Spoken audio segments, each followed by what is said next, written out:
Así que, y como en mi marca página que pité yo de un carrito con una abejita. Ya. Bueno, me presento para las que no me conocen. Yo soy de Chile, soy chilena. Me llamo Funi Fabiola Ardiles. Como les digo, yo soy de Chile. Me encantan los libros de Diana. Así entré y conocí el grupo de ustedes. Entré a participar en él y desde que Blanca me invitó a leer no he parado. Es un gusto para mí leerles y bueno, tratándose de la historia de Jamie Clare, siempre, si yo puedo, voy a estar para la lectura.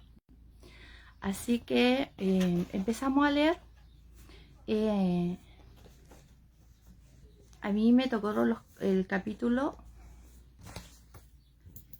114, en el que la tierra se mueve.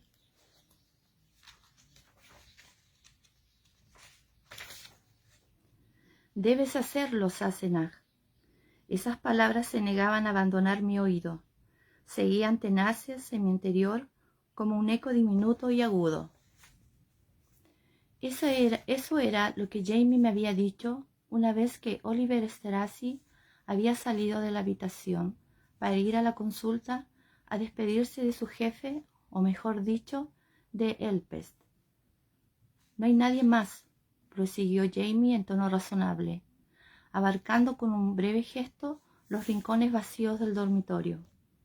No puedo mandar a Bobby o a los Lindsay, porque los necesito aquí. Además, añadió, recostándose sobre la almohada con una mueca causada por el hecho de que el movimiento le había tirado de los puntos de sutura. Si no le hubiera ocurrido nada al señor Bembridge, él ya estaría aquí. Como no está, hay bastantes probabilidades de que esté herido o muerto. Tú serías la mejor para enfrentarse a la situación una vez que lo encuentren, ¿de acuerdo? No podía oponerme a la lógica de este argumento, y sin embargo lo hice. No pienso dejarte aquí solo. No estás en condiciones de volver a luchar en caso de que alguien... Y es por eso por lo que necesito a los Lindsay aquí, señaló él con infinita paciencia. Están vigilando la puerta. Las puertas, rectificó al instante. Kenny y Murdo están en la entrada y Evan en la parte trasera. ¿Y dónde está Bobby? Ha ido a buscar más hombres y hacer correr la voz de que el capitán, titubeó, está hors de combat. Propuse, más que de que está fuera de combate, de que no está en condiciones de moverse, dijo con firmeza. No quiero que a nadie se le ocurra invadir la casa y tratar de llevárselo. Lo observé fijamente. Estaba un poco más blanco que la sábana que lo tapaba. Tenía los ojos sombríos y hundidos de agotamiento, y había un temblor en la mano que estaba encima del cubrecamas. ¿Y cuándo has organizado todo eso? Quise saber. Mientras estabas en el excusado. Ves, Sassenach, insistió. Debes hacerlo.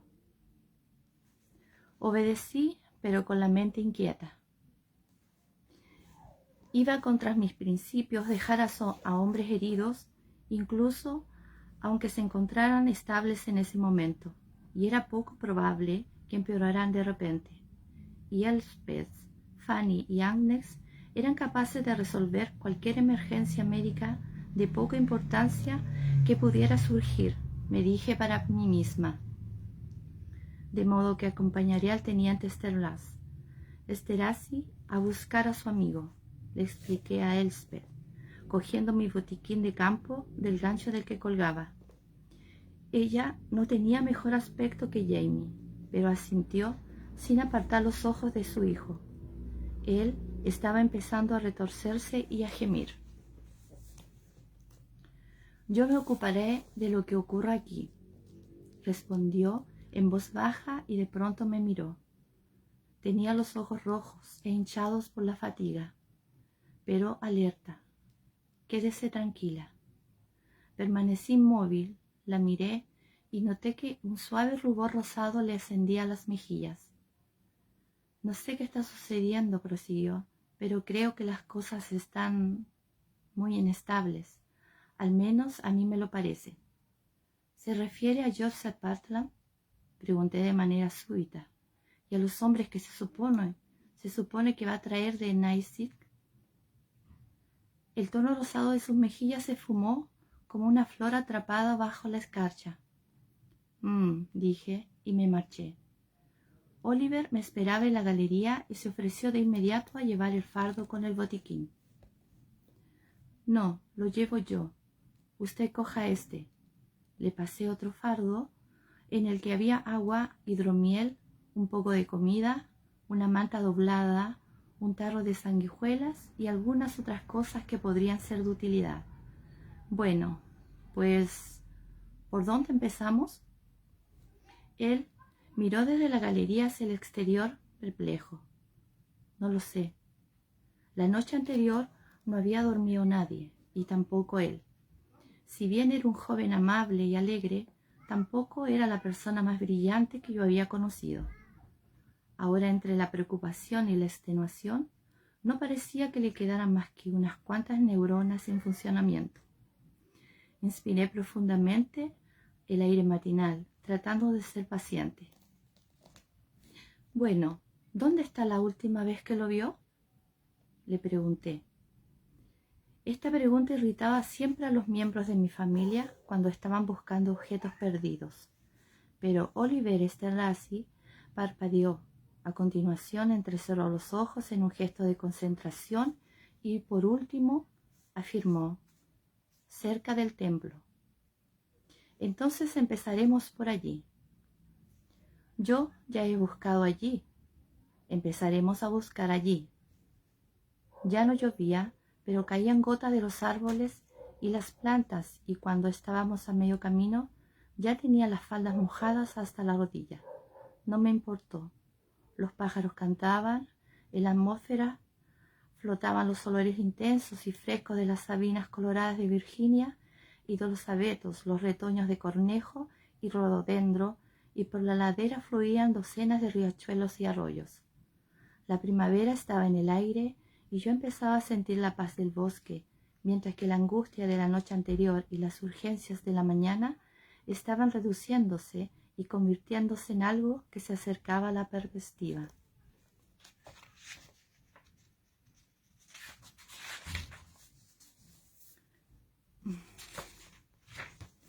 Jamie no estaba muriéndose, ni tampoco existía ningún peligro inmediato de que ocurriera. Todo lo demás podía manejarse y, como era de esperarse, él estaba haciendo precisamente eso, incluso tumbado boca arriba y demasiado débil para sentarse. De todas maneras, yo quería estar a su lado, pero él tenía razón. Dadas las circunstancias, no podía enviar a ninguna otra persona. Aunque su preocupación de que el teniente Esterhazy pudiera reunir a una pandilla de lealistas parecía injustificada en ese momento. No vimos ni oímos a nadie en el sendero, y todos parecían haber decidido mantenerse ocultos. Llamamos a la puerta de 2 cabañas en el camino para preguntar por el teniente Bembridge, pero nos encontramos con rotos inexpresivos y movimientos de negación con la cabeza. El templo en sí estaba abandonado. Habían dejado la puerta abierta, la mitad de los bancos estaban al del revés, había cerveza derramada en el suelo y 2 coyotes en el interior, ocupados en masticar una bata masónica que se le había caído a alguien. ¡Fuera de aquí! Oliver cogió una escoba que también había caído al suelo y expulsó a los coyotes con el fervor de un profeta del Antiguo Testamento, y luego recogió con suma ternura los restos de la bata. Era lujosa, de cuero blanco, con un borde tableado de seda blanca y lazos de lona un poco masticados. Le habían pintado con un talento considerable el compás masónico. ¿Es el capitán?, le pregunté al ver cómo doblaba la prenda, y él asintió. Había otros pequeños elementos, como el cubo y el cucharón de madera, que se usaba para refrescar a los oradores en sus interminables discursos, así como una pila de abanicos de papel que habían confeccionado los niños para el verano siguiente, esparcidos por toda la sala. Nos quedamos en silencio un momento, observando los destrozos, pero ninguno de los dos decidió mencionar la ironía, si es que esa era la palabra, de que una reunión de francomasones, en teoría dedicados a los ideales de la libertad, la igualdad y la fraternidad, se hubiera desintegrado y caído en disturbios y caos. Lo de no hablar de política dentro de la logia tenía un límite. Salimos y Oliver cerró la puerta con sumo cuidado. Luego caminamos hacia un lado y otro en círculos cada vez mayores, gritando el nombre de Gilbert Bembridge. ¿Es posible que se hubiera refugiado con uno de los seguidores del capitán?, pregunté con delicadeza cuando volvimos a encontrarnos delante del templo, en el caso de que estuviera herido, por ejemplo. No lo sé. Oliver estaba poniéndose nervioso y miraba a su alrededor como si esperara que su amigo saltara detrás de un árbol. Yo creo que tal vez estuviera con los hombres que se encontraban,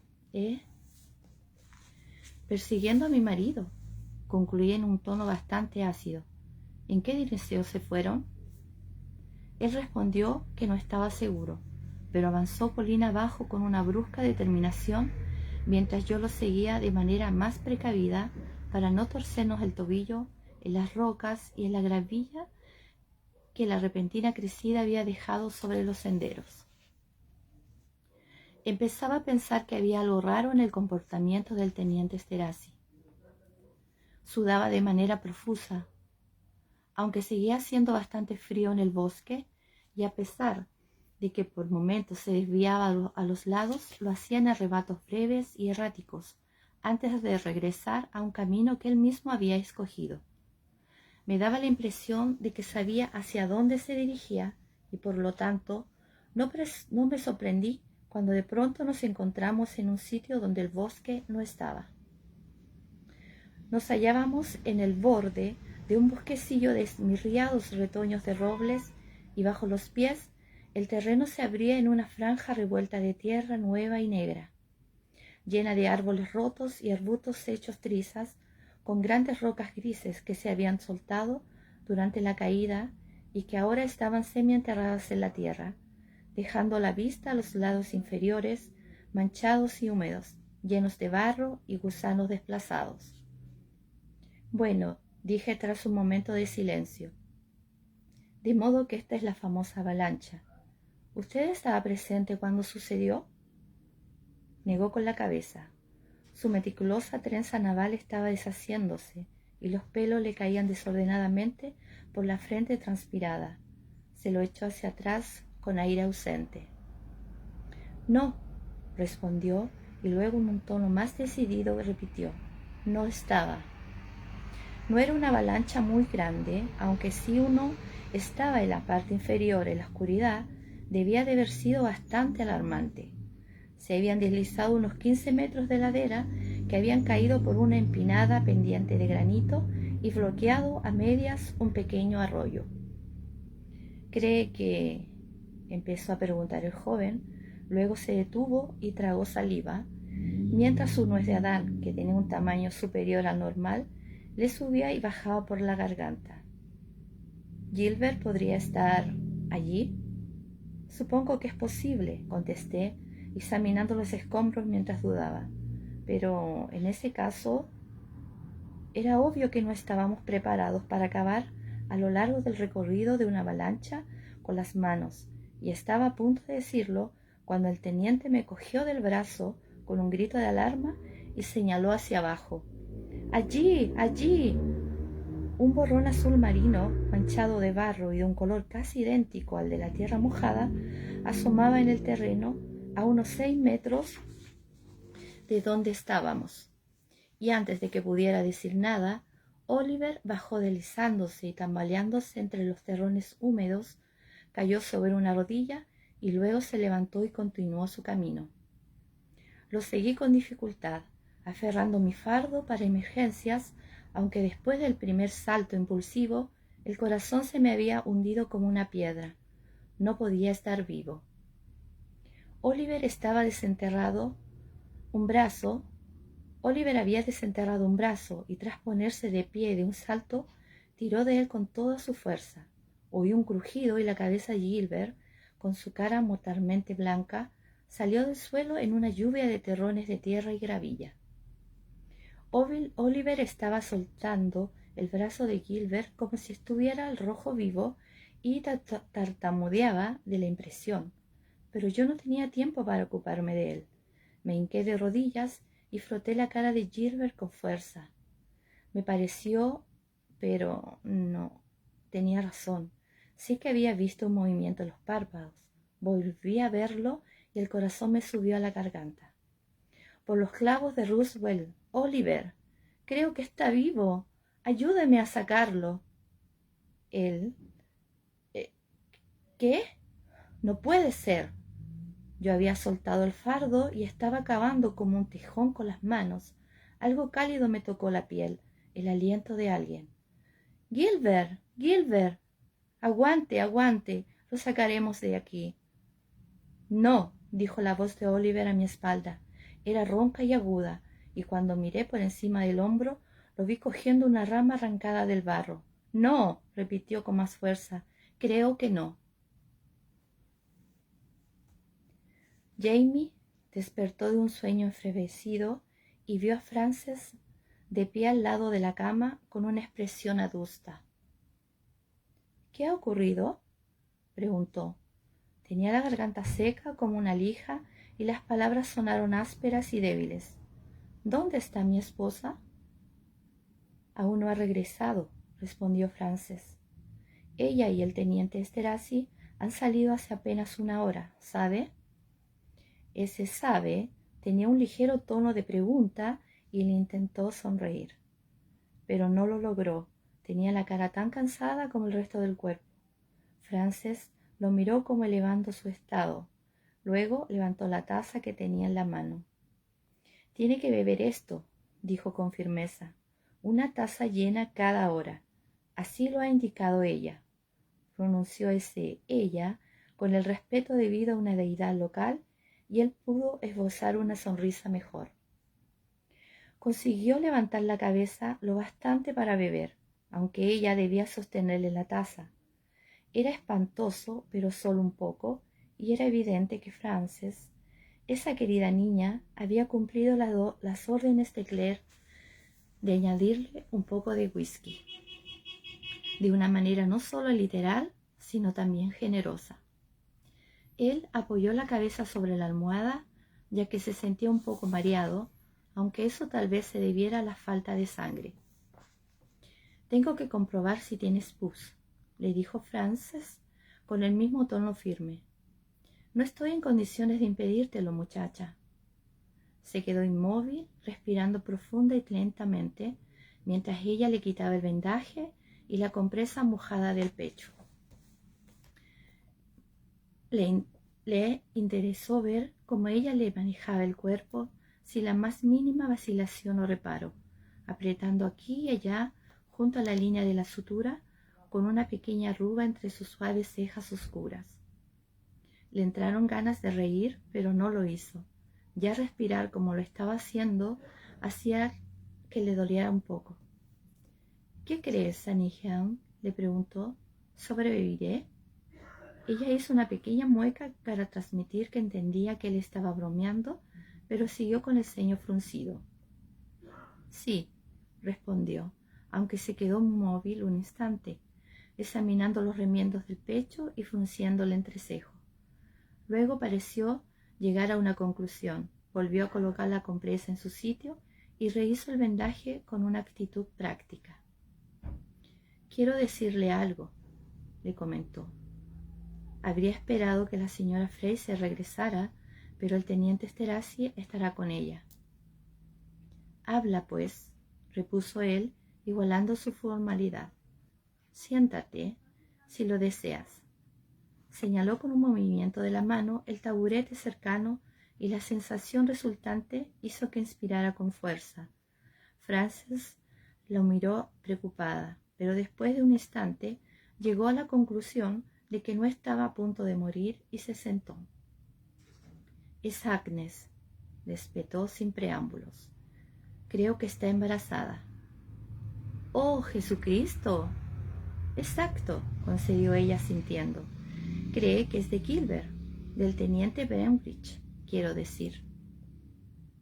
«Bueno». «¿Cree que es de él? ¿De quién otro podría ser?». «Bueno, de Oliver», contestó ella, «pero con él lo hizo solo una vez». «Sanaish Clannajalá». ¿Eso qué significa?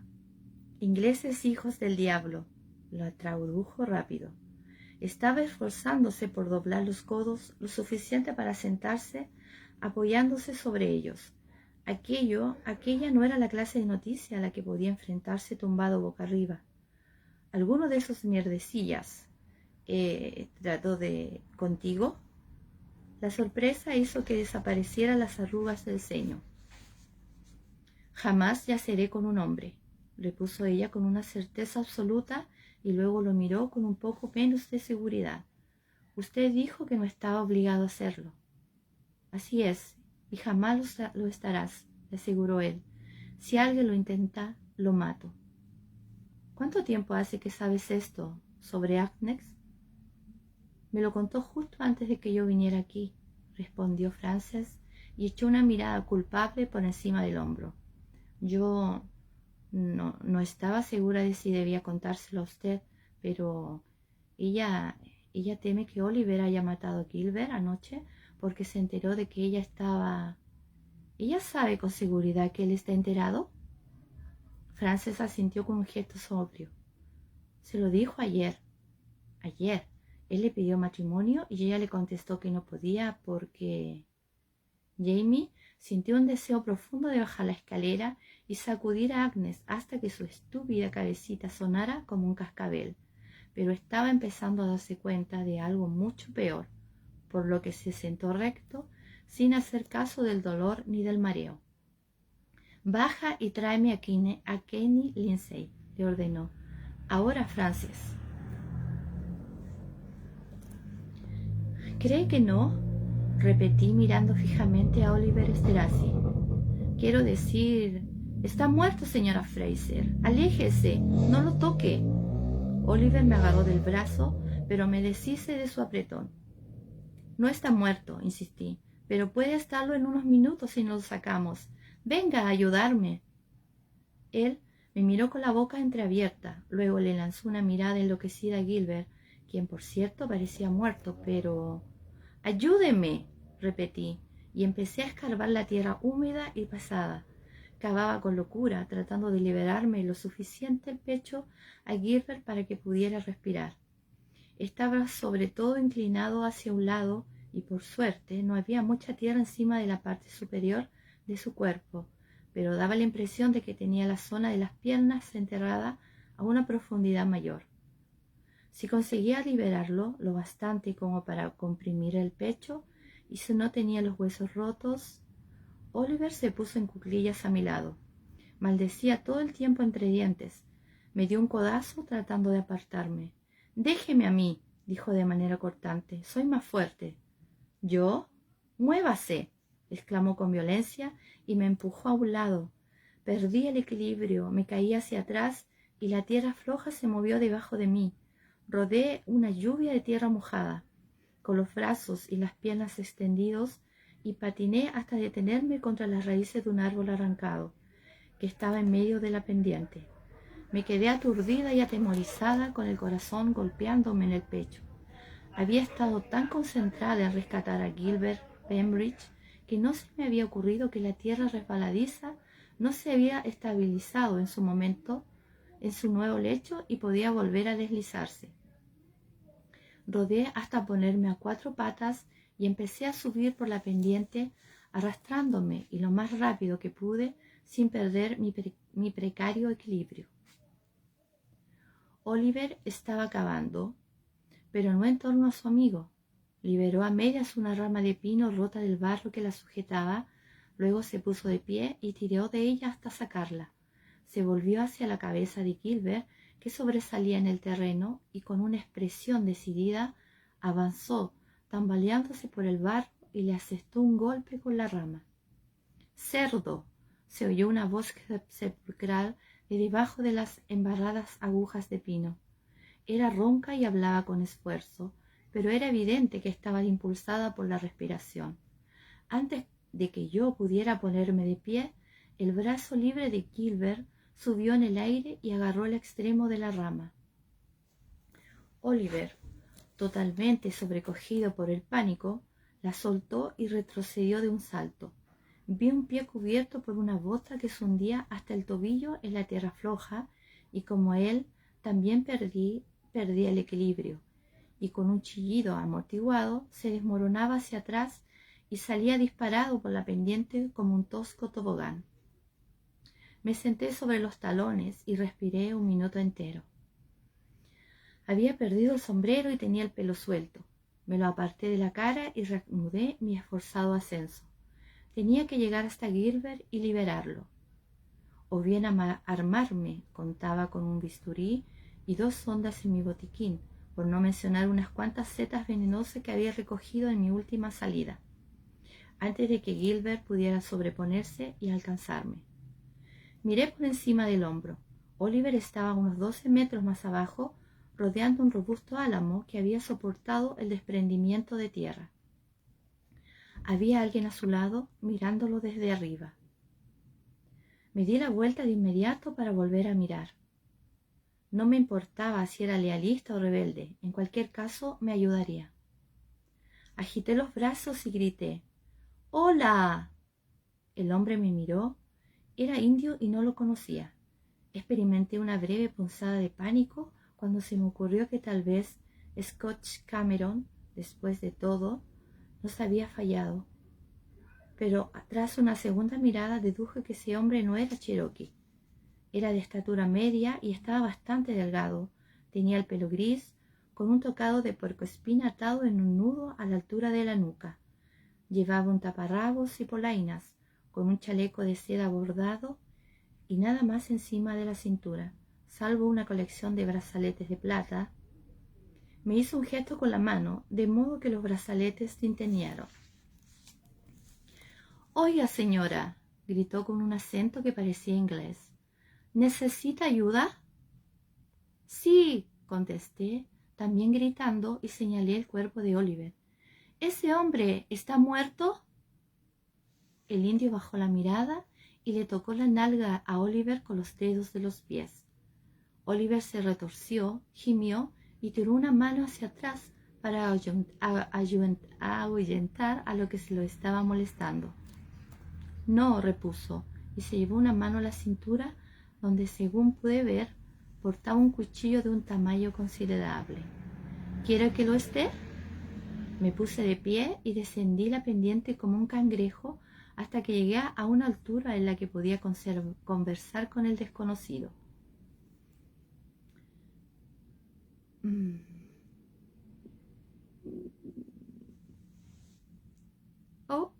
Y Oliver, cuyos ojos estaban muy cerrados, pero que claramente estaba consciente y deseando no estarlo. «Mandarlo matar resolvería muchos problemas», le dije, «pero me han dicho que 2 males no equivalen a una cosa buena». «¿En serio?», replicó el indio con una sonrisa. «¿Quién le ha dicho eso?» «No importa», respondí. «Por el momento necesito examinar a este hombre y asegurarme de que no esté malherido, y en ese caso luego tendré que volver a subir». Señalé hacia atrás con el pulgar y terminar de desenterrar al hombre que está allí hundido para poder ocuparme de él. «¿No está muerto?», preguntó el indio, protegiéndose los ojos con la mano mientras miraba la parte superior de la pendiente. «Lo parece». Era cierto, pero yo confiaba en que las apariencias engañaran.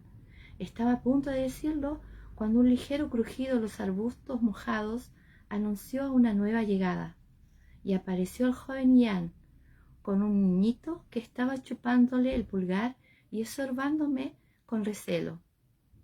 «Oh, —¿Estás aquí, tía? —dijo el joven Ian con su cara iluminándose al verme. —Me ha parecido oír tu voz. Sentí que iba a disolverme de alivio y fluir cuesta abajo yo misma hasta terminar convertida en un charco. —¡Ian! Salí del barro y lo abracé con un solo brazo. —¿Cómo estás? —Este es Oggy. ¡Qué grande está! ¿Dónde está Rachel? —Ah, todas las mujeres están orinando en el bosque —me informó encogiéndose de hombros. Señaló al indio de más edad con un movimiento de la cabeza. —Veo que ya conoces al Sachem. Ella es mi tía, Okara Karaj Kawa. Le hablé de ella. —Ah —dijo Sachem, y se inclinó llevándose la mano al chaleco bordado—. Un placer, honorable bruja. —Lo mismo digo, por supuesto —contesté con educación, cogiendo la falda embarrada en un simulacro de reverencia. Luego me volví hacia Ian. —¿A qué te refieres con todas las mujeres? —¿Y quién? —añadí, tras advertir la presencia de un chico de mayor tamaño que tenía unos 7 u 8 años y que revoloteaba con timidez entre las sombras del bosque. —Es él. Él es Stinios Norek Nek Totis Tanohaxe Ketotek —respondió. Sonrió y puso la mano libre sobre el hombro del niño. Mi hijo mayor. Lo llamamos Totis. Capítulo 115. Lobito. La lluvia volvió a caer con una fuerza poco habitual y transcurrió bastante tiempo hasta que Gilbert Benwich pudo ser desenterrado del todo. Su estado de shock someramente tratado, su leve conmoción diagnosticada y su herida. Un corte largo, pero poco profundo en uno de los omoplatos donde su amigo había tratado de apuñalarlo. Cubierta con un vendaje de emergencia. Oliver Esterhazy recibió tratamiento por las diversas variedades de shock y varias costillas rotas. Por suerte, en ese momento, aparecieron Kenny Lindsay y Tom McLeod, con 2 rifles envueltos en lona y una mula, con la lluvia chorreándoles de los sombreros, y se hicieron cargo de los 2 tenientes con la intención de trasladarlos a la cabaña de Kenny, que estaba alrededor de 1,5 kilómetros de distancia.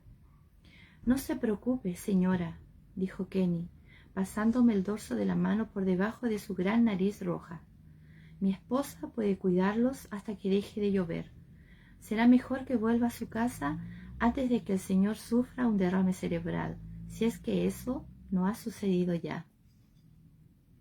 —No le queda bastante sangre para un buen derrame —repuse, y Kenny, que evidentemente creía que yo había dicho un chiste ingenioso, se echó a reír. La comitiva de Ian, que había vuelto a reunirse después de regresar del bosque, había desfilado hacia la carretera donde había dejado la carreta y estaba apiñada, junto a los caballos desenganchados, bajo la escasa protección de un ancho saliente de piedra caliza y unos pocos trozos de lona encerada. Yo había llegado al punto de saturación total bastante tiempo antes. Tenía las manos frías y veteadas de azul y no sentía los pies. Aún así, me invadió una sensación de alegría cuando vi la cara de Rachel asomando del diminuto refugio. Su mirada de inquietud fue sustituida por otra de felicidad. Salió corriendo bajo la lluvia para coger mis congeladas manos y me arrastró hacia un cálido revoltijo de cuerpos, que irrumpieron a la vez en preguntas, exclamaciones y chillidos intermitentes causados por lo que parecía una gran cantidad de niños. —Toma. Una voz familiar a mi lado, y Jenny me pasó una cantimplora. —Bébetelo todo, Alenian. No queda mucho. Aunque estaba muy mojada por fuera, tenía la garganta reseca por la sed y tragué con voracidad el contenido, que parecía ser un vino especiado y diluido mezclado con miel y agua. Era exquisito. Devolví la cantimplora vacía, ya lo bastante repuesta como para mirar a mi alrededor. ¿Quién es? Grazné, abarcando al grupo con un gesto de la mano. Todas las mujeres, había dicho Jan, y allí estaba aquello a lo que se refería. Si sumábamos las diferentes edades, además de Rachel y Jenny, había una mujer pálida y delgada como un espárrago, acurrucada detrás de uno de los caballos, dos niñas de ojos redondos completamente empapadas contra sus piernas y otra de unos 2 años en sus brazos. Ella es Sylvia Hartman, tía, me explicó Jan antes de agacharse para entrar en el refugio y pasarle a Oggy y a Rachel. El tío Jamie me pidió que le ayudara con lo que necesitara en Filadelfia, y entre una cosa y otra me pareció que lo mejor era que ella y sus pequeñas vinieran con nosotros, de modo que eso hicieron. Me pareció percibir un eco detrás de ese despreocupado entre una cosa y otra, y lo mismo le pasó a la señora Hartman, quien dio un breve respingo, pero luego se sobrepuso con valentía e hizo lo que pudo para sonreírme, apoyando las manos en los delgados hombros de sus hijitas. Conocí a tu marido, el amigo Fraser, hace 2 años, por casualidad. Fue muy amable de su parte mandar a su sobrino y a interesarse por nuestra situación, que era difícil. Yo espero que nuestra momentánea presencia en este sitio no te cree ningún inconveniente. Esa última frase no era exactamente una pregunta, pero hice un esfuerzo por sonreír, aunque tenía la cara rígida de frío y fatiga. Sentí un hilo de agua tibia que goteaba poco a poco por mi columna vertebral y se abría paso entre las capas de tela empapada que se me pegaban a la piel. «Oh, no», exclamé, «¿cuántos más? Mejor, ¿no es eso lo que se dice?» Parpadeé con fuerza para quitarme el agua de las pestañas, pero al parecer no sirvió de nada. Todo estaba gris y borroso en los bordes y el vino era un pequeño calor rojo en mi estómago. «Claire», repuso Jenny cogiéndome del codo, «siéntate antes de que te caigas y te golpees la cara contra el suelo».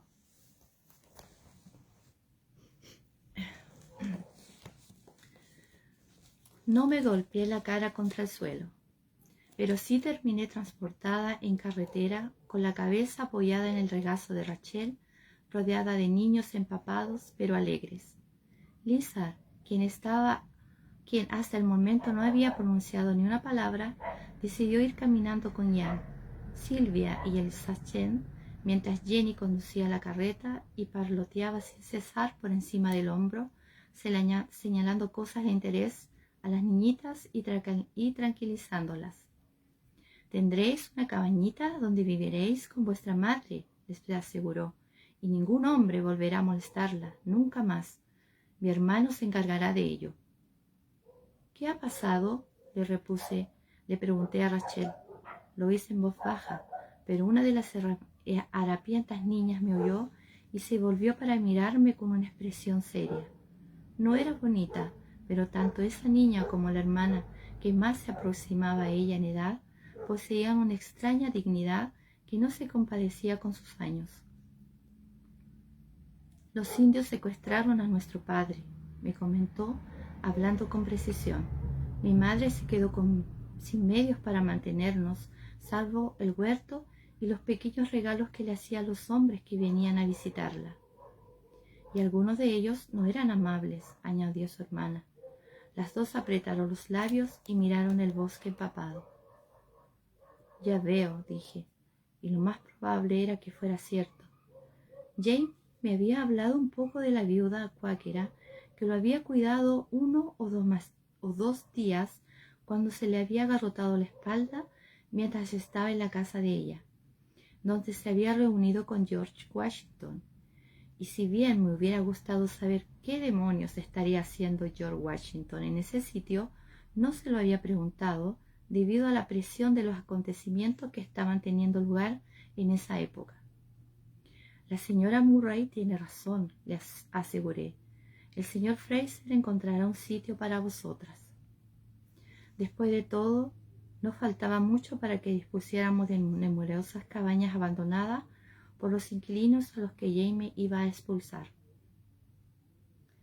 Patience y Prudence, que eran como se llamaban las niñas mayores, mientras que la pequeña era Chastity, intercambiaron una mirada y asintieron. Le dijimos a mamá que el amigo Jamie no permitiría que más pasáramos hambre, explicó una de ellas con una seguridad sencilla que me conmovió. Habrá sido divertido quedarnos con los indios, dijo su hermana con un cierto aire de nostalgia, pero no podíamos, a causa de nuestro padre. Emití un ruido de comprensión, preguntándome qué había sucedido exactamente con su padre. Rachel me miró la cara con el borde de su enagua de franela, que estaba húmeda pero no empapada. Hablando del amigo Jamie, afirmó con una sonrisa. ¿Dónde está? No puedo esperar a saber cómo terminaste en una avalancha con 2 ingleses. ¿Son soldados? Creo que uno ha dicho que era teniente. Pero entonces, ¿Jamie está en casa? Eso espero, sinceramente, repuse. Anoche, como diría él, se armó un poco la de San Quintín y él está herido, pero nada grave. Me apresuré a añadir, todo está bien, al menos por el momento. Al oír Jenny se dio la vuelta y me lanzó una mirada penetrante. Yo adopté la expresión más tranquilizadora posible, a lo que ella resopló un poco y se volvió de nuevo, y chasqueó las tiendas para que los caballos se dieran prisa. Me senté con cuidado, sosteniéndome la pared de la carreta. La cabeza me dio unas cuantas vueltas, aunque luego las cosas se estabilizaron. El cielo seguía gris oscuro y turbulento, pero al nivel del suelo el aire estaba tranquilo y alcancé a oír los cautelosos píos y cantos de las aves que asomaban la cabeza por debajo de las alas y miraban a su alrededor para ver qué quedaba del mundo. Creo recordar que alguien me había dicho que Oggy, por fin, tiene su propio nombre, le comenté a Rachel, señalando con un gesto al propio Oggy, que estaba acurrucado con la cabeza sobre el regazo de Patience o Prudence. La otra niña tenía un cachorrito de gran tamaño y de pelo grueso sobre las piernas, que también estaba empapado y con los pelos de punta, pero completamente dormido. Rachel se echó a reír y yo pensé en lo bonita que era, con la cara renovada por el aire frío y con su ánimo cada vez más jubiloso por estar en la carretera que la llevaría a su casa. Así es, respondió, y le tocó la redondez del trasero en un gesto afectuoso. Se llama cazador James Austin Haokwaco Murray. James, por su tío abuelo, por supuesto, añadió. A Jamie le encantará, le comenté sonriendo yo también. ¿Y qué significa la parte Mohawk de su nombre? Hijo de lobo, explicó echando una mirada hacia atrás de la carreta. O lobito, si lo prefieres. ¿El lobo? Pregunté. Es decir, no cualquier lobo viejo, ¿verdad? Ella negó con la cabeza, mirando a Ian, que estaba explicándole el concepto de las morcillas a Totis, quien parecía fascinado. En realidad, no hay forma de saberlo en idioma Mohawk, pero estoy bastante segura de que aquí solo hay un lobo importante, contestó Rachel. Me pareció que una débil sombra le atravesaba la cara al pronunciar esas palabras, pero en cualquier caso desapareció cuando le pregunté si había sido ella quien había elegido el nombre de cazador para su hijo. No, respondió, y su sonrisa volvió a ensancharse. Lo eligió la primera esposa de Ian, sin duda guiada por el espíritu, añadió en tono circunspecto. Estiró una mano y le rascó la cabeza al cachorro, lo que hizo que éste se retorciera de éxtasis y que saltara sobre sus piernas y le lamiera los dedos. Pero yo elegí su nombre, prosiguió, sin prestar atención a las huellas embarradas que el perro le había dejado sobre la falda. Se llama Skenen. ¿Qué significa? Paz.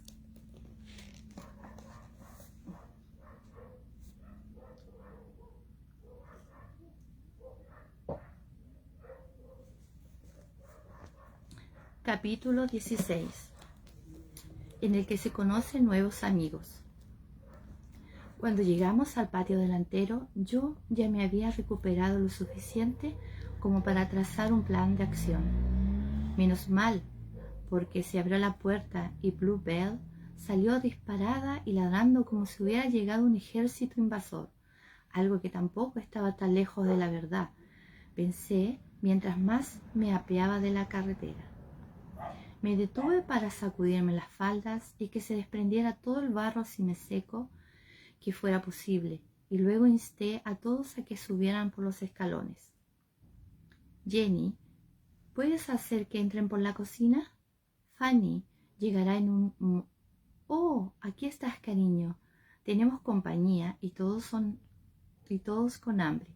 ¿Podrías tú y Agnes rebuscar en la despensa y en el armario de pasteles a ver si encontráis algo, aunque sea un poco de pan y mantequilla para todos? ¿Y ya habéis puesto algo para la cena? Sí, señora, respondió Fanny. Luego lanzó una mirada de interés a las apretadas filas que se apiñaban en la puerta. Se detuvo con curiosidad con Prudence y Patience, y a continuación con el cachorrito, que se puso en cuclillas a sus pies y formó un charco. ¡Oh, qué dulce eres!, gritó, y olvidando todo lo demás, se agachó a acariciar a Skenen, con Bluebell acechando detrás de ella y empujándole el codo con el hocico, al mismo tiempo que lanzaba gruñidos de insatisfacción. «A la cocina», le repetía Jenny, quien ya estaba guiando a todos hacia allí. «Excepto tú», añadí, cogiendo a Ian del brazo. «Solo voy a subir a ver al tío, Jamie», protestó él, señalando la escalera con un gesto. «Oh, bien», dije con una sonrisa, «era lo que quería que hicieras, solo que deseo estar presente cuando te vea. Espera un segundo».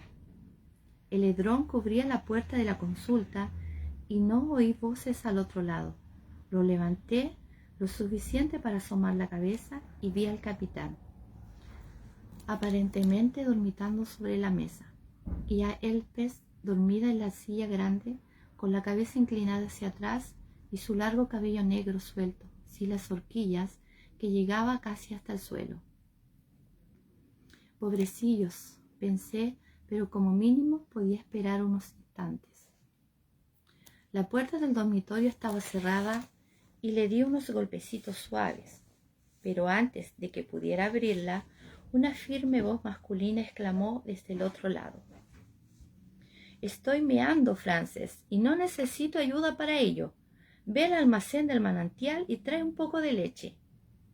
El joven Ian giró el pomo y abrió la puerta, mostrando a Jamie, que estaba sentado a un lado de la cama con la camisa puesta y las sábanas arrugadas y desplazadas a un lado.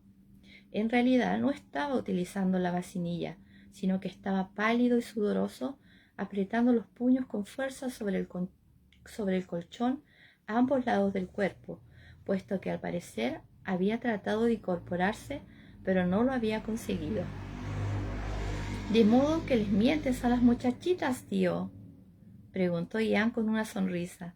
Según me han dicho, puedes ir al infierno por esa clase de cosas».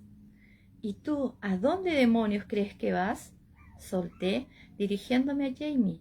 No respondió. No creo que me oyera. Su rostro se inundó de alegría al ver a Ian y se puso de pie. Luego puso los ojos en blanco, palideció y se desplomó con un estrépito que estremeció el suelo. Querido Jamie, ¿estaba tan débil? Cuando Jamie volvió en sí, estaba otra vez en la cama, rodeado de numerosas mujeres que lo miraban con el ceño fruncido. Sentía un intenso dolor en el pecho, donde Claire estaba reparando algunos de los puntos que evidentemente se habían soltado en la caída, pero estaba demasiado feliz como para preocuparse por la aguja o la regañina que sin duda recibiría. «De modo que has regresado», dijo sonriéndole a su hermana y luego a Rachel, que estaban de pie a su lado. «¿Cómo se encuentra el pequeñín?» «Bonnie», le aseguró ella, «o debería decir que está Brack, si estábamos hablando de un varón». Supongo que podría ser las dos cosas, respondió él, moviendo la mano en un gesto ambiguo. Barack, en escocés, se refiere más bien a una cuestión de personalidad, como decir valiente, ¿sabes? Mientras que Bonnie significa que es de buen ver, y si todavía se parece a ti, muchacha. ¡Ay, Jesús! Claire había terminado de reparar la sutura y sin ninguna palabra de advertencia había vertido una taza de su solución desinfectante sobre la herida abierta. ¡Qué mala la Claire! Sin dudar nada, porque no podía pronunciar las palabras que le vinieron a la boca delante de Rachel, Frances y Agnes, Jamie jadeó para soportar aquel ardor terrible. Las mujeres lo miraban con expresiones que iban de la compasión a una fuerte reprobación, pero en todos los rostros, incluso en el de Rachel, se podía percibir esa especie de presunción que a las mujeres les gusta exhibir cuando pensaban que estaban sacándole ventaja a un hombre. ¿Dónde está Ian?, preguntó él, adelantándose a la reprimenda que veía subir a los labios de su esposa. Una extraña insinuación de un sentimiento que no podía nombrar se extendió entre las mujeres. ¿Algo les hacía gracia? Frunció el ceño, mirando sus caras una a una, y luego se detuvo en su hermana, levantando las cejas. Ella le sonrió y él vio alivio y felicidad en su rostro, aunque estaba teñido de cansancio y algunos de sus cabellos asomaban debajo de la maltrecha cofia. «Has salido a hablar con un hombre que ha venido a buscarte», lo informó ella. «No sé qué...». Oyó los pasos de Ian corriendo e hizo un esfuerzo por sentarse, lo que provocó exclamaciones de alarma entre las mujeres. «Déjalos, Asenaj», dijo, y le quitó el trapo a Claire de la mano. «Yo me arreglaré». Ian entró con una carta en la mano y una expresión de desconcierto. «¿Esperabas una visita al del señor Packland, tío?», quiso saber. «Así es», contestó Jamie con cautela. «¿Por qué?» «No creo que venga». Y ya le entregó la carta, que estaba escrita en un papel decente y sellada con la huella de un pulgar y un pegote de cera de vela. Jamie rompió el sello, mientras lo que le quedaba de sangre hacía que le picara la mandíbula y los latidos se le aceleraban. Al coronel James Fraser, del Cerro de Fraser, Carolina del Norte. Estimado señor, le escribo para informarle de que, según recibí sus instrucciones del día del mes corriente, reuní a una comitiva de unos 20 hombres y nos dirigimos a Naitisik, sin dilatación, para averiguar si el caballero que usted mencionaba se encontraba allí con el objeto de crear problemas. Yo conocía de vista al caballero en cuestión, y cuando lo vi cabalgando por la carretera de Potter's Mill con otros hombres, lo abordé e inquirí sobre su cometido. Él me maldijo con cierta vehemencia, me deseó que me fuera al infierno y me aseguró que no estaba dispuesto a responder sobre algo que no era de mi incumbencia. Yo le señalé que cualquier cosa que implicara un grupo de hombres armados y a caballo cerca de mis tierras era de mi incumbencia, y que más le valía decirme de inmediato la verdad sobre la cuestión.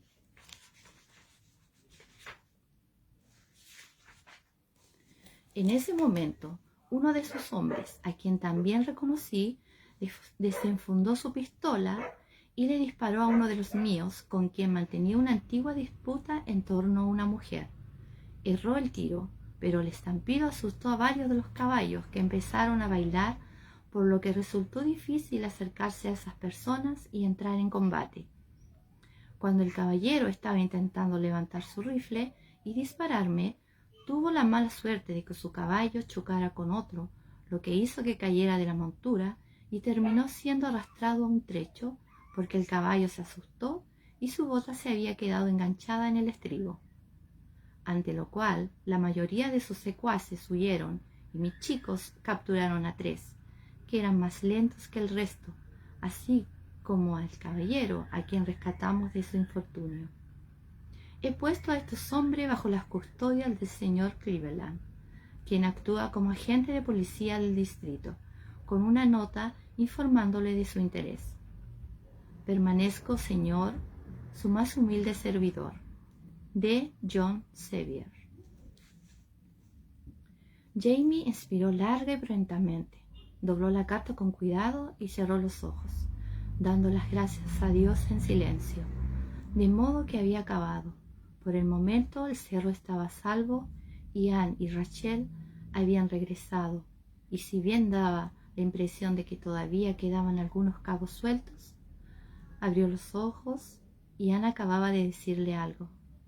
¿Qué? He dicho, repitió Ian con paciencia, que hay una persona que quiere presentar sus respetos, tío. Posó una mirada crítica sobre Jamie, evaluando su estado. Si estás en condiciones de recibirla.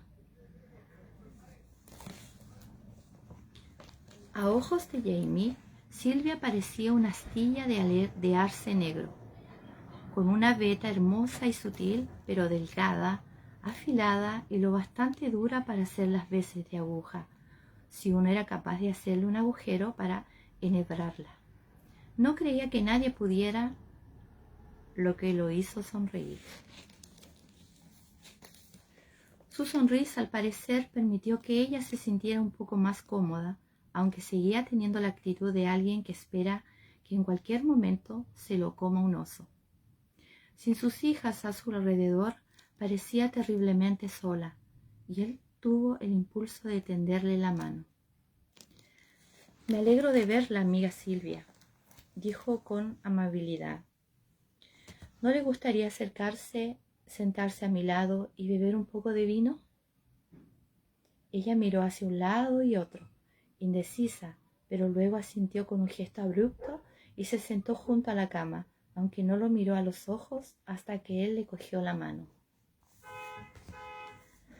Permanecieron así sentados, él sosteniendo sobre los almohadones y ella en el taburete, y se miraron durante unos instantes. «No tienes mucho mejor aspecto que la última vez que te vi, amigo», afirmó ella por fin. Tenía la voz ronca y se aclaró la garganta. Intervino él en un tono tranquilo. Me repondré. No he derramado más que unas gotas de sangre. ¿Sus muchachitas se encuentran bien?» Ella sonrió por fin, aunque con una sonrisa trémula. «Se están atiborrando de crepes, de mantequilla y miel», contestó. «Supongo que ya habrán reventado a estas alturas». Vaciló un momento, pero luego lo soltó todo. «Jamás podré agradecerle lo suficiente, amigo, que me has mandado a tu sobrino. ¿Le has hablado de las estrecheces en que nos encontraste?» «No», repuso Jamie sosegadamente. «¿Acaso importa? Usted me acogió sin hacer preguntas y cuidó de mí. ¿Permitirá que yo haga lo mismo por usted?» Un apagado rubor rojo le inundó la cara y ella bajó la mirada hacia sus maltrechos zapatos. A uno de ellos se le había salido las costuras de un lado y él alcanzó a ver el dedo meñique del pie, que estaba muy sucio. Ella intentó apartar la mano, pero él no la soltó. «¿Quieres decir que...?» «Quiero decir que le ofrezco el refugio y el cobijo de mi hogar, lo mismo que usted hizo por mí. Por supuesto, usted también me frotó la espalda hasta hacerme ver el infierno, pero no creo que le haga falta ese servicio, gracias a Dios.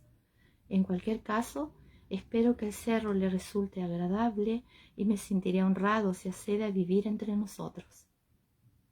El rojo se hizo más intenso. «No puedo.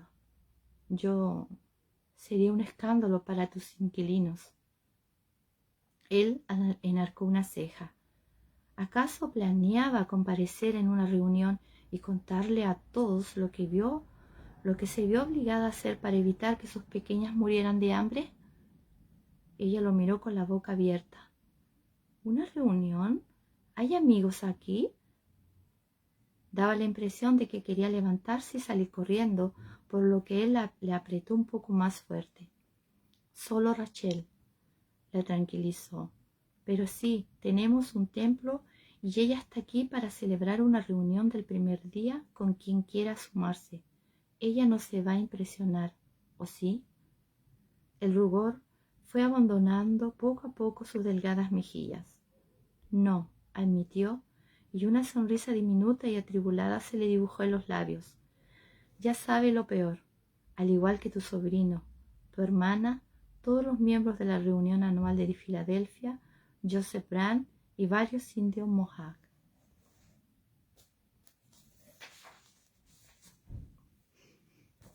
Bueno, pues, dijo él, le soltó la mano y le palmeó. Está usted en su casa, amiga.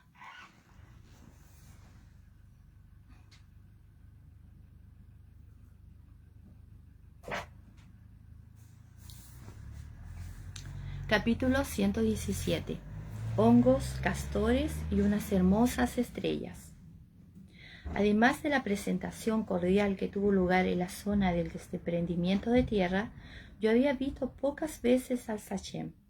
Fanny y Agnes se encontraban en lo que llamábamos el cuarto de los niños.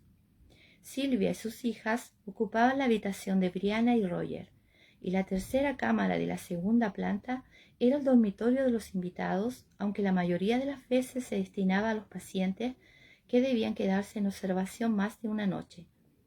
Yo le había ofrecido una cama en el ático de la tercera planta, que ya estaba impermeabilizado y con las paredes completas. Podíamos clavar pieles o pergaminos engrasados a las ventanas a las que le faltaban los cristales, pero él había rehusado el ofrecimiento con elegancia y había dicho que por el momento prefería quedarse con los lobos, que al parecer era la manera en que se refería a los distintos Murray. Yo no estaba segura de si la razón de ello era Ian, con quien podía hablar en Mohawk, o Jenny. ¿Crees que debería hablar con ese hombre?, le preguntó Jamie a Ian cuando ya habían transcurrido 1 o 2 semanas de la visita del Sachem. Jamie me había acompañado a ver a los Cornbury y durante el regreso nos detuvimos a pasar el día con Ian y Rachel y encontramos al Sachem sentado en la mecedora de la galería observando cómo Jenny batía el suero de la leche. Si lo que quieres decir es que piensas que debería preguntarle cuáles son sus intenciones, contestó Ian, ya lo he hecho. Él se echó a reír y se lo contó a mi madre. Ella también comenzó a reír. Ah, sí, bueno, pues, musitó Jamie, pero miró de reojo a Sachem, quien le dedicó una sonrisa alegre para luego volverse y decirle algo a Jenny, que asintió y siguió batiendo. A continuación se incorporó, bajó los escalones y se acercó a nosotros. Honorable bruja, me dijo haciendo una reverencia, ¿está usted libre? Sí, respondí con recelo. ¿Por qué? He encontrado una cosa extraña, un Ognekeremta, pero de una variedad que no conozco. ¿Me acompañaría a examinarlo? Creo que posee algún poder, pero no estoy seguro de si sirve para hacer el bien o el mal. Un hongo, me explicó Ian como respuesta a mi mirada inquisitiva. O puede que se trate de una seta. No lo he visto. Jamie irradiaba cautela, pero Ian le hizo un gesto de asentimiento. Luego encogió uno de sus hombros y dijo en gaélico: si tramara algo a estas alturas, yo lo sabría. Exacto, intervino Sachem con una gran sonrisa. Jamie levantó ambas cejas. ¿Entiende el gaélico? No, claro, respondió el Sachem. Miró a Jenny con encima del hombro. Pero tal vez aprenda.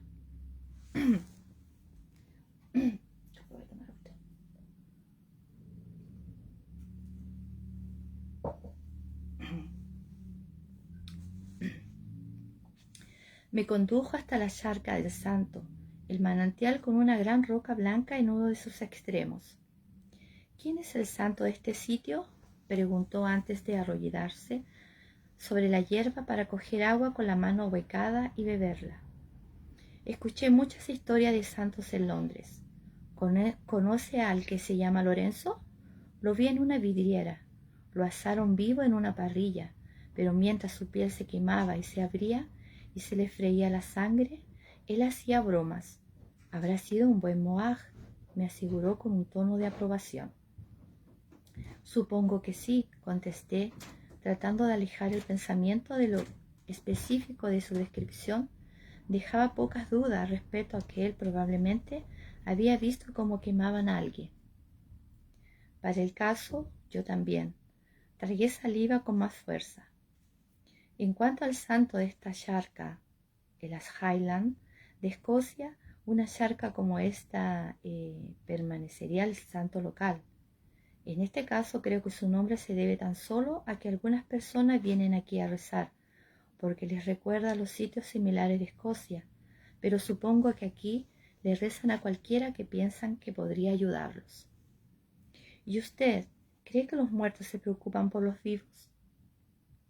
Vacilé un instante, pero si bien yo poseía una ignorancia plena sobre los mecanismos en juego, no dudaba que fuera cierto. Sí, lo creo. Al igual que la mayoría de los Highlanders, ellos tienen una relación muy íntima con sus muertos. Por curiosidad pregunté, ¿y usted cree que los muertos se preocupan por los vivos? Algunos sí. Se incorporó y me indicó que lo siguiera. El hongo en cuestión crecía a escasa distancia de allí, en una grieta dentro de un tronco seco de haya. Estaba dispuesto en un gran racimo y las setas individuales se balanceaban sobre tallos largos y delicados, y tanto los rizados sombreros como los tallos eran de un color carmesí con un notable matiz morado. ¿Ya los ha visto?, repuse, y me levanté la falda para poder ponerme en cuclillas a su lado delante del tronco. La gente los llama micena de pie sangriento, o a veces pies rojos. De hecho, tenían el mismo color que la sangre venosa, y si se les cortaba los tallos, de ellos manaba un líquido cuyo parecido con la sangre era muy convincente. No sé si son venenosos, pero yo no se los daría de comer a nadie. Suponiendo que alguno de los Highlanders del cerro quisiera probarlos. Como se habían criado en un hábitat donde los alimentos eran escasos y la avena no se utilizaba solo para el desayuno, la mayoría de las personas mayores sentían un profundo recelo ante cualquier cosa que tuviera un aspecto extraño o poco familiar, en especial si se trataba de algo de la naturaleza vegetal. No, comentó el sachem en tono reflexivo. Tienen una sangre pegajosa como la sangre de verdad, ¿sabe? Y sé que se utilizan para ayudar a la cicatrización de heridas pequeñas, pero jamás he visto que ningún animal los comiera, ni siquiera los cerdos. ¿De modo que está familiarizado con ellos? Oh, sí, lo que no había visto jamás es eso. Se puso en cuclillas a mi lado y extendió un dedo largo y nudoso hacia un pequeño grupo aislado de setas. Los sombreros estaban del todo abiertos, como paraguas diminutos, pero en cada uno de ellos había un enmarañado penacho formado por unas puntas delgadas y ligeramente iridiscentes, como si de pronto unas agujas diminutas hubieran brotado de ellos. No los toqué, pero cogí las gafas para mirarlos más de cerca. El sachem sonrió. ¿Conoce a los grandes búhos?, inquirió, levantando las puntas de los dedos detrás de las orejas. Esos que gritan ¡ju, ju! Y luego te responde ¡ju! Se oyeron sobre todo a principios de invierno, cuando se aparean. ¡Ju! Respondí en tono serio y me incliné un poco más para aproximarme al hongo. Cuando pude enfocarlos mejor, alcancé a distinguir unos diminutos esporangios con forma de bolitas en los extremos de las minúsculas puntas. No sé cómo se llama, pero parece un parásito. ¿Sabe qué es un parásito? Él asintió con expresión solemne. Puedo ver unas pequeñas, cosas como frutos, aquí, en los extremos. Podría ser un hongo de otro tipo, que se alimenta del más grande. Hongo, pronunció él, y luego volvió a repetir el término en un tono feliz. Hongo. ¡Qué palabra tan agradable! Sonreí. Bueno, es bastante mejor que saprófito. Eso se refiere a algo que no es exactamente una planta, sino algo que crece sobre cosas muertas y vive de ellas. Él parpadeó, apartó la mirada de los pies rojos y luego me miró a mí con una expresión filosófica. ¿Hay algo vivo que no viva de los muertos? Eso me hizo parpadear a mí. Bueno, supongo que no, respondí con lentitud y él asintió satisfecho. Incluso cuando uno traga ostras, que por lo general están vivas, cuando se comen, se mueren en el estómago muy rápido. ¡Qué idea tan desagradable!, dije, y él se echó a reír. ¿Qué significa estar muerto?, preguntó. Yo ya me había puesto de pie y me crucé de brazos, sintiéndome un poco incómoda. ¿Por qué me lo pregunta? Él también se había puesto de pie, pero estaba totalmente relajado. Al mismo tiempo había algo nuevo en sus ojos. Seguían vivaces e indudablemente amistosos, pero había algo más detrás de ellos y de pronto sentí las manos frías. El hermano del lobo le dijo a Tangenanegea que la esposa de su tío era una Guataenaras, pero también que usted ha atravesado el tiempo y ha caminado junto a un fantasma Mohawk. El hermano del lobo no miente, no más que su esposa cuáquera o su virtuosa madre, de modo que creo que él piensa que eso es cierto y que usted lo ha hecho. En esas circunstancias no estaba segura de que si que él creyera eso era bueno o malo, pero logré asentir con un pequeño gesto. Es cierto. Él me devolvió el gesto, sin sorprenderse, pero todavía interesado. Tagendenegea le pidió al hermano del lobo que me lo contara y lo hizo. Por eso, cuando quiso regresar a este sitio, decidí acompañarlo, para escucharlo de sus propios labios y saber qué otra cosa puede usted decirme. Todo un reto, repliqué. Tenía frío y me faltaba el aliento. Los oídos me zumbaban como después de un trueno. Si no le importa, demos un paseo y le explico.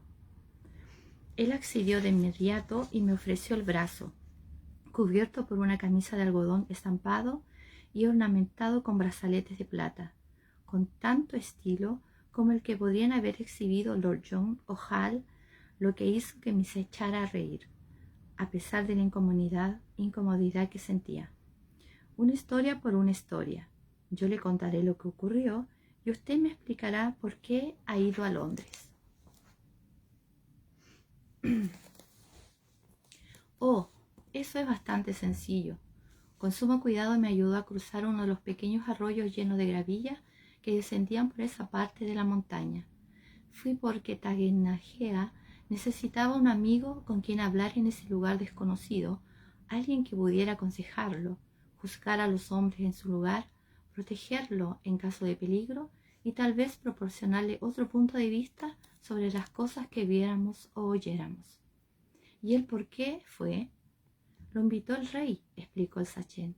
Cuando un rey invita a alguien, por lo general no es buena idea negarse, a menos que uno ya sepa que entablará una guerra con él. Y nosotros no lo sabíamos. Parece sensato, dije, y lo había sido tanto por parte del rey como de Bran. El rey, o como mínimo el gobierno, quería que los indios estuvieran de su lado para que lo ayudaran a reprimir la rebelión incipiente.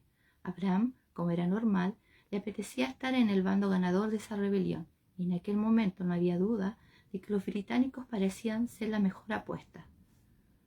Habíamos llegado a un terreno llano y avancé por un sendero sinuoso que descendía con suavidad hacia el pequeño lago donde pescábamos truchas. Bien, repuse antes de inspirar profundamente. Era una noche oscura y de tormenta. ¿No es así como suelen empezar las historias de fantasmas? ¿Su gente suele contar esas historias? Parecía muy alarmado y miré por encima del hombro. En ese punto el sendero se había estrechado y él estaba caminando a mi espalda. ¿Historias de fantasmas? Sí. ¿Los suyos no? Sí, pero no suelen empezar así. Cuénteme lo que ocurrió. Lo hice. Le expliqué todo, desde la noche en que me quedé atrapada en la montaña bajo una tormenta hasta el encuentro cara a cara con Dientes de Nutria, lo que yo le había dicho y lo que él me había dicho a mí. Y con algunas reticencias le hablé también de cuando encontré a la calavera de Dientes de Nutria, y con ella el gran ópalo que él había guardado como su billete de regreso, su salvoconducto para volver a través de las piedras. Y luego, por supuesto, tuvo que hablarle de las piedras en sí. y a pesar de que es imposible que una persona con pliegues epicánticos pueda poner los ojos redondos, él estuvo a punto de conseguirlo.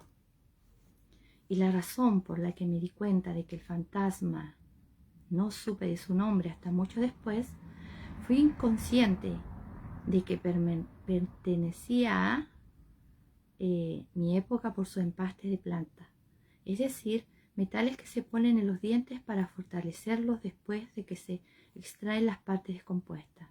Eso no se hace hoy en día. No será un procedimiento habitual hasta, lo he olvidado, pero por lo menos hasta, digamos, dentro de 2 o 3 generaciones. Mire, abrí la boca y me incliné hacia él, apartando la mejilla por un dedo para que pudiera observar mis muelas. Él se inclinó y me examinó la boca. Tiene un aliento dulce, comentó en tono cortés y luego se irguió. ¿Cómo averiguó su nombre? ¿Él volvió para decírselo? No. Dejó un diario que había escrito cuando vivía con los Mohawk cerca de Snacktown. Escribió quién era. Su nombre inglés era Robert Springer, pero había adoptado el nombre de Tawenio Navira. ¿Sabe leer latín? Él se rió, lo que alivió un poco la tensión. ¿Parezco un sacerdote? Eso me sorprendió. ¿Acaso no lo es? ¿O algo semejante? ¿Un sanador? Tenía el vago recuerdo de que Anne me había hablado de la sociedad de las caras falsas, unos sanadores que se reunían y pronunciaban plegarias y cánticos cuando había una persona enferma. Bueno, no. Él se frotó el labio superior suavemente con un nudillo y a mí me dio la impresión de que estaba tratando por una vez de no reírse de mí. Pero no, en realidad estaba decidiendo qué responder. ¿Sabe qué significa la palabra sachet? Supongo que es evidente que no, respondí un poco molesta. ¿Qué significa? Él se enderezó casi sin darse cuenta. Un sachet es un patriarca del pueblo. Un sachet puede dar consejos y dirigir un gran número de personas. Yo lo hice. Bueno, eso explicaba la seguridad en sí mismo que mostraba. ¿Y por qué ya no es un sachet? Fallecí. Se limitó a responder. Oh, miré a nuestro alrededor. Habíamos llegado al lago de las truchas, que resplandecía con una fría luz broncínea. El sol estaba poniéndose y el bosque que nos rodeaba albergaba sobre todo pinos y hayas, y se extendía oscuro contra el cielo. No había señales de habitantes humanos. Tomé una profunda bocanada de aire de la oscuridad incipiente. Al bajar por la colina lo había cogido del brazo. Su carne era cálida y sólida. Había sentido la dureza de sus huesos. «Usted no es un fantasma, ¿o sí?», pregunté, y por extraño que parezca, pensé que aceptaría cualquier respuesta. Él me miró durante un instante antes de responder. «No lo sé», dijo. Encontramos un tronco caído y nos sentamos. Al otro extremo del lago, una familia de castores había construido una madriguera que bloqueaba el curso del pequeño arroyo que se extendía a partir de ese punto. Vi a un castor sobre la madriguera con su silueta achaparrada, recortada contra la luz y la cabeza levantada para captar la dirección del viento. Jay me dice que salen sobre todo por la noche, comenté señalándolo con un gesto, pero también los vemos bastante de día.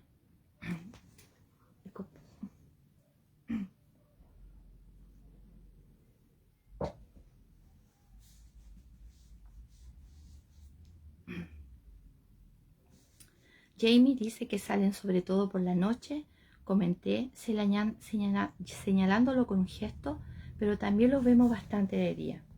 Supongo que se sientan a salvo. No he oído muchos lobos aparte del pequeño cazador, que aúlla muy bien, pero aún no es lo bastante grande como para cazar castores, y sus padres no lo dejan salir por la noche. Ja, ja, me ríe en tono cortés. ¿Cómo murió? ¿En un accidente? Él me sonrió enseñándome unos dientes que estaban visiblemente desgastados, pero en su mayoría presentes. Poco lo hacen a propósito. Me mordió una serpiente. Se arremangó la manga izquierda y me enseñó la cicatriz en la parte inferior del brazo, un hueco profundo e irregular en la piel, de unos 5 centímetros de largo. Le cogí la mano y la giré para examinarla mejor. Era un hombre muy delgado y estaba bien hidratado. Las arterias sanguíneas más grandes se veían claras y firmes a través de la piel. Dios mío, parece que lo mordió justo en la arteria radial. ¿Qué clase de serpiente era? La que usted llamaría serpiente de cascabel. No me quitó la mano, sino que la cubrió con la suya. En el acto supe que me había matado. Sentí un dolor intenso en el brazo y en un instante después advertí como el veneno me impactaba en el corazón como una flecha. Me puse caliente y luego tan frío que me castañaron los dientes, aunque hacía calor. Se me oscurecieron los ojos y me encogí como un gusano, esperando que no tardara demasiado. Tardó 3 días y 3 noches. No fue agradable, me aseguró. Vinieron los de la sociedad de las caras falsas, me pusieron cataplasmas en la herida y bailaron.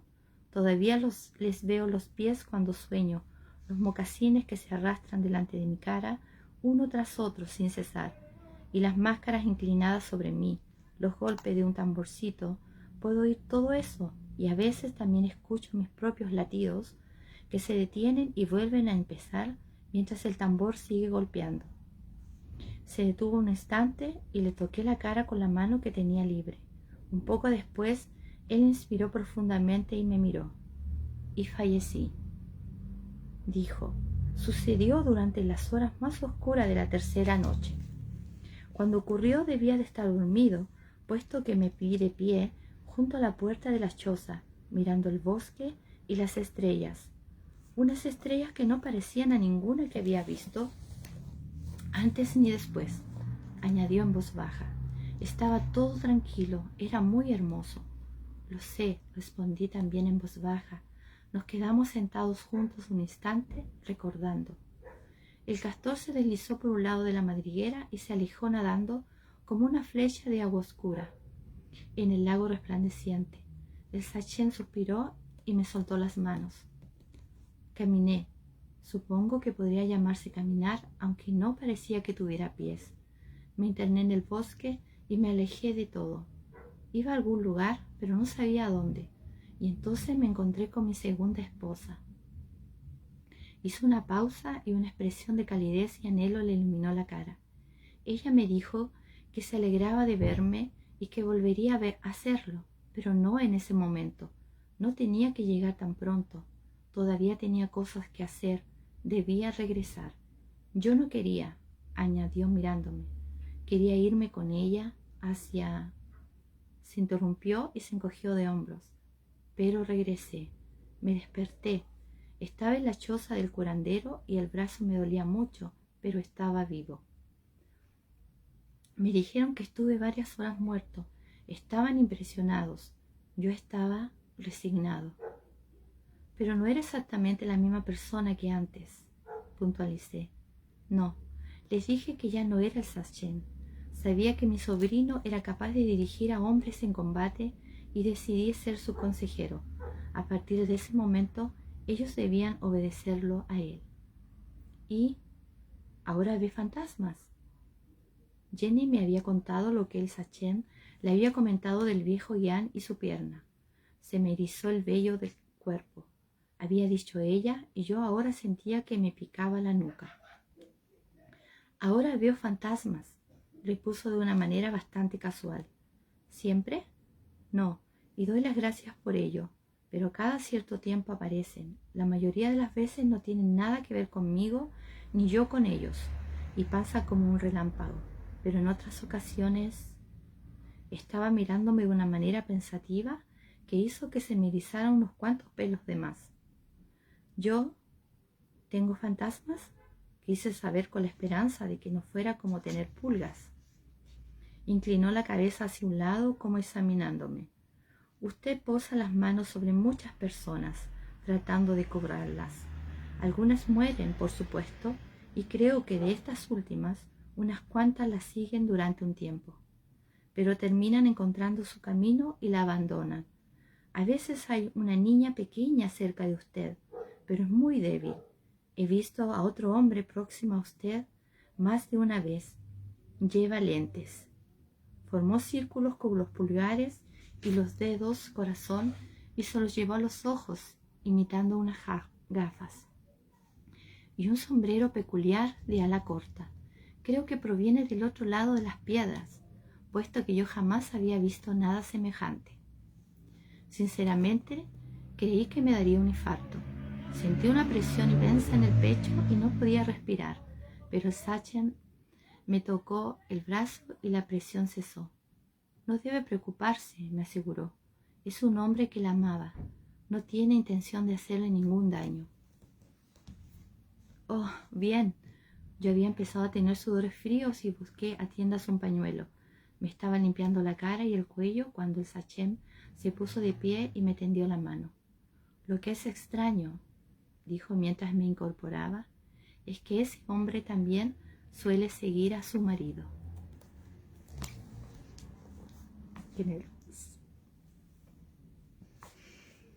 Cuando volví a la casa, entré directamente en el despacho de Jamie. Él no se encontraba allí. Había ido a controlar las operaciones del alambique que hacía 2 veces a la semana. No oía a nadie en la casa, pero de todas maneras caminé haciendo el menor ruido posible, como un ladrón, mientras me preguntaba a quién esperaba sorprender. La respuesta era obvia y retomé mi paso firme habitual, dejando que se resonara con libertad. El libro seguía oculto detrás de las carpetas de contabilidad. Le di la vuelta con la clara impresión de que podría explorar o de que la fotografía de la portada podría saltar y atacarme. Pero no sucedió nada y la fotografía siguió siendo una foto. Era sin duda la imagen de Frank, tal cual lo recordaba, pero no percibí su presencia. Tan pronto se me ocurrió esa idea, miré por encima del hombro, no había nada. ¿Te darías cuenta si lo hubiera? Ese pensamiento me puso la piel de gallina en los antebrazos, pero lo alejé de mi mente. Sí, respondí con firmeza y en voz alta. Luego llevé el libro a la ventana para que incidiera la luz. Fran tenía sus habituales gafas de montura negra en la fotografía, pero ningún sombrero. Bueno, suponiendo que él estuviera en lo cierto, le pregunté a la imagen en tono de acusación. ¿Por qué demonio me está siguiendo a mí o a Jamie? Al no obtener respuesta, me senté en la silla de Jamie. El Sachem había dicho que Fran, siempre suponiendo que fuera Fran a quien había visto, aunque yo me sentía cada vez más segura de ello, era un hombre que la amaba. Amaba. En tiempo pasado. Sentí una pequeña punzada doble, una de pérdida, la otra reconfortante. Entonces era de presumir que no se trataba de una cuestión de celos póstumo. Pero tú ni siquiera sabes si Jamie tenía razón sobre este condenado libro. Abrí el libro en cuestión, leí una página sin captar ni un ápice de su significado y volví a cerrarlo. No tenía la menor importancia, maldición, ya fuera la intención de Frank, maligna o no, o solo un producto de la imaginación de Jamie, estimulada por la presión de los acontecimientos actuales o por los indicios de un equivocado sentimiento de culpa. Jamie pensaba lo que pensaba, y eso no lo cambiaría nada, salvo una revelación divina. Cerré los ojos y me quedé allí sentada, inmóvil.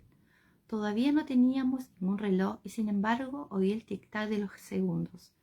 Mi cuerpo medía el tiempo por su cuenta, con los latidos y las pulsaciones de la sangre, la marea y la resaca del sueño y la vigilia. Si el tiempo era eterno, ¿por qué no yo? ¿Por qué yo no? O tal vez solo nos volvíamos eternos cuando dejábamos de medir el tiempo. Había muerto casi 3 veces, cuando perdía fe, cuando tuve una fiebre altísima y apenas un año atrás, cuando me dispararon en Monmouth.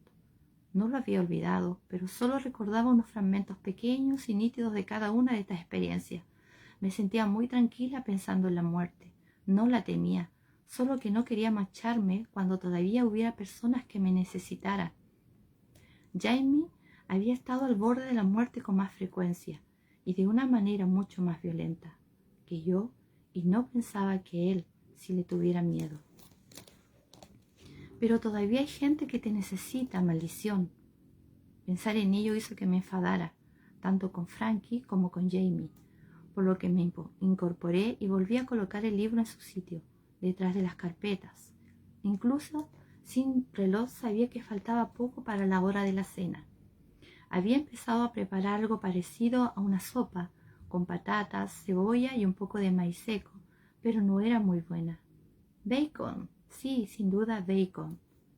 Estaba saliendo del cobertizo de los ahumados con varias lonchas en una bandeja cuando un poco más de aquello que decididamente no estaba pensado ascendió hacia mi interior como una burbuja. Brie me había mencionado, al igual que Jamie, la carta que Frank le había dejado. Una carta en extremo perturbadora en muchos aspectos, pero lo que resonaba en el fondo de mi mente justo en este instante era el último párrafo de aquella misiva. Y luego está él. Tu madre dice que Fraser la mandó de nuevo junto a mí, porque sabía que yo podía protegerla y protegerte a ti. Tu madre estaba convencida de que él había muerto inmediatamente después, pero no es así. Lo busqué y lo encontré.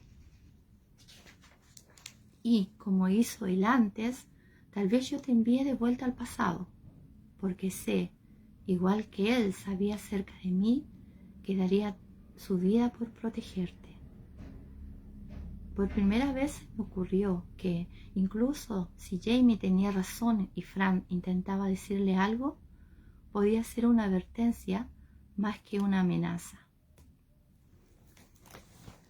Listo, chicas, acá termina mi lectura. Espero que les haya gustado.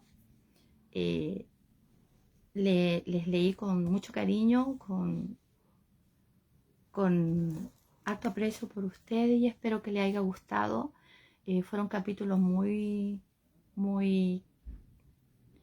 importantes. Salió Fran, salió sus libros, que él escribió, pero que nadie le da la importancia que se merecen, de que los vean, que los lean. Y yo creo que Jamie le está dando ese espacio ahora en leerlos y en darle más atención a Fran. Espero que les haya gustado. Un gusto de haberles leído Abejas, el número 9, y esperando el 10 para leerles también si es posible, y si Blanca me pide, yo con gusto le volvería a leer en cualquier momento cuando se me necesite. Espero que estén todas bien, que se cuiden y hasta otro momento. Les quiero mucho, cuídense.